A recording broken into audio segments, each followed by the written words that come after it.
Am I coming up yet? No? Oh, there we go. Hey, that sounds cool. All right. So my name's Hannah Foust, and I'm 13 years old.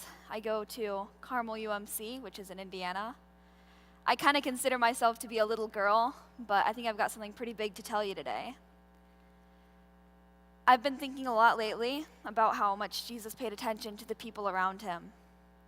You see, Jesus noticed people, and he made sure to interact with people that others ignored. Let me show you some examples. In John 5, verse 5, Jesus noticed one particular man who had been living with a disability for 38 years.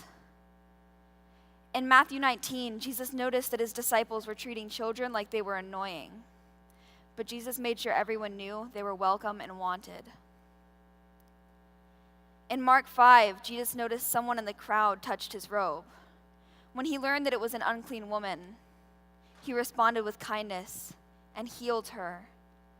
Jesus showed her kindness that she probably hadn't experienced in a really long time. In John 9, verse 1, Jesus noticed a blind man and then helped him by healing him and assuring him that nothing he had done had made him that way. In Luke 19, Jesus noticed Zacchaeus and had an encounter with him that changed Zacchaeus' heart so much that he was almost a completely different person. And in Matthew 9, Jesus noticed people who didn't accept who he was, and yet he had a deep compassion for them.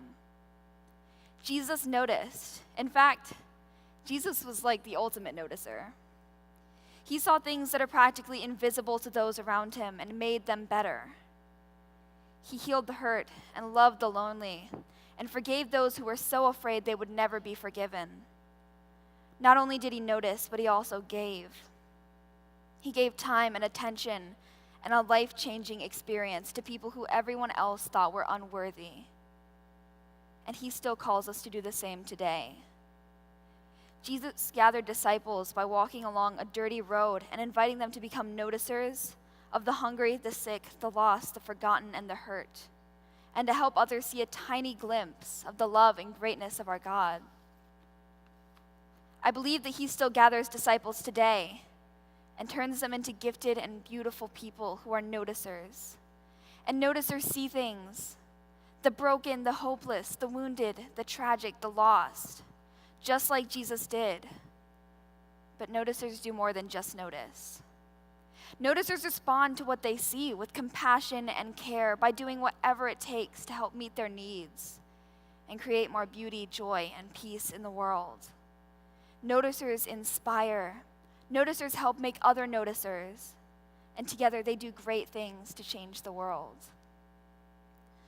I believe this world needs more noticers because there's so much to be noticed, even in this very room. I don't know how many times I've walked past someone who needs Jesus in their life, but I don't think numbers go that high. So I invite you to look around this week. What will you notice? Who will you notice? And I hope that you will choose to do something about it and follow in the footsteps of our ultimate noticer and work to change the things that break your heart. Because when Jesus brings something to our attention, it's him shouting, "Do something." So I challenge you to go out and be a noticer, whether that means giving food to a homeless person or helping a child who can't find their family, or being a friend to someone who has none. Because it's our job as Christians not to just stand by and let things stay the way they are. So what are you waiting for? Go on. Thank you.